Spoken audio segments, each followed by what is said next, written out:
Hello बच्चों, स्वागत है आप सभी का मेरे अपने YouTube channel NCERT school coaching classes पे। आज का जो वीडियो होने वाला है वो कक्षा 10वीं के अंग्रेजी सब्जेक्ट के ऊपर होने वाला है और मैं आप लोगों को इस वीडियो में रिपोर्ट राइटिंग के टॉपिक को बताने वाला हूँ। तो यहाँ पे आपको एक पैसेज दिखाई दे रहा होगा, है ना। ये वाला जो पैसेज है ये दिखाई दे रहा होगा और इस पैसेज को, है ना, इस पैसेज को करना क्या है, इस पैसेज को समरीजेशन करना है, मतलब समरी निकालना है इस पैसेज का। तो ये जो समरीजेशन वाला टॉपिक जो है ना वो रिपोर्ट राइटिंग के अंदर रखा गया है। इसी को हम पैराग्राफ भी कहेंगे। क्यों? क्योंकि पहले आपको पैराग्राफ के नाम से प्रश्न देखने को मिलता था, लेकिन अब पैराग्राफ के नाम से आपको प्रश्न देखने को नहीं मिलेगा। अब समरीजेशन के नाम से प्रश्न देखने को मिलेगा, जिसमें एक पैसेज रहेगा, उस पैसेज का समरी निकालना है। ठीक है, तो देखो यहाँ पे इंपॉर्टेंट ऑफ प्लांट ट्री दिया हुआ है, इसका भी समरी निकाल सकते हैं और यहाँ तक कि अगर आपको लिखने के लिए कहेगा तो भी आप यहाँ पे इसको लिख सकते हैं। ठीक है, ये प्रश्न एक इंपॉर्टेंट हो गया। दूसरा है इलेक्शन वाला, इन इलेक्शन वाला, ये हो गया दूसरा सबसे मोस्ट इंपॉर्टेंट प्रश्न है।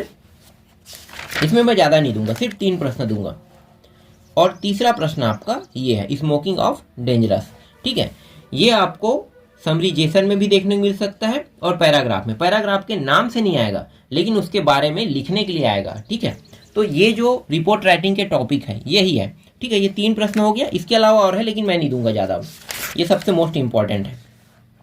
ठीक, अब एक दूसरे टाइप का प्रश्न है, इसमें ऐड किया गया है, मतलब अभी जो नया ब्लूप्रिंट आया ना उसमें ऐड किया गया है। देखो यहाँ पे क्या है, स्वच्छ भारत के बारे में लिखने के लिए कहेगा, तो ये भी क्या है, पैराग्राफ वाला टॉपिक है। पैराग्राफ के नाम से अब नहीं आएगा, मैं बता रहा हूँ ना, आपको एक अलग नाम से देखने को मिलेगा। जैसे कि यहाँ पे देखो स्वच्छ भारत है, तो आपको यही टॉपिक देखना है, स्वच्छ भारत के बारे में आपको लिखने के लिए कहेगा, तो ये स्वच्छ भारत वाला हो गया। ठीक है, ये आपको आसानी से परीक्षा बोर्ड परीक्षा साल में मिल जाएगा, ये नया है, इस साल जोड़ा गया है। इसके बाद देखो यहाँ पे ये पूरा टॉपिक पढ़ने की जरूरत नहीं, यहाँ पे से नो टू पॉलीथीन बैग्स, है ना, पॉलीथीन के बैग के मनाही के बारे में आपको लिखना है, तो ये हो गया। जैसे एडवांटेज ऑफ स्मॉल फैमिली है, ब्लड डोनेट कैंप के बारे में आपको लिखने के लिए कहेगा, एनएसएस कैंप के बारे में कह सकता है, हाउ टू कंट्रोल पोल्यूशन इसके बारे में भी कह सकता है, यहाँ पे important of developing reading habit इसके बारे में भी कह सकता है ना।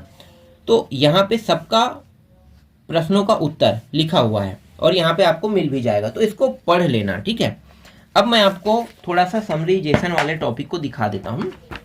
हालांकि मैंने जो बताया वही ज़्यादा इंपॉर्टेंट है, लेकिन प्रश्न किस टाइप के आने वाले हैं थोड़ा सा देख लो, क्योंकि समरीजेशन मतलब जो रिपोर्ट राइटिंग है, देखो यहाँ पे आपको ये दिखाई दे रहा है ना, ये देखो राइट द समरी, इसी तरीके से आएगा 4 नंबर का। इसको आपको कितने शब्दों में लिखना है, तो इसको आपको 75 से 100 शब्दों में लिखना है। तो इस तरीके से यहाँ पे आपको लिखना है, यहाँ पे नाम दिया रहेगा किस टॉपिक में आपको लिखना है, यहाँ पे टॉपिक का नाम नहीं दिया है ना, तो टॉपिक का नाम दिया रहेगा, फिर उस टॉपिक के नहीं, ये तो समरीजेशन ना, ये वाला नहीं, ये तो हेल्थ, देखो हेल्थ चेकअप कैंप वाला, है ना, तो ये यहाँ पे रहेगा, ये अलग है, ये दोनों एक ही टॉपिक के अंदर आएगा, ये और ये।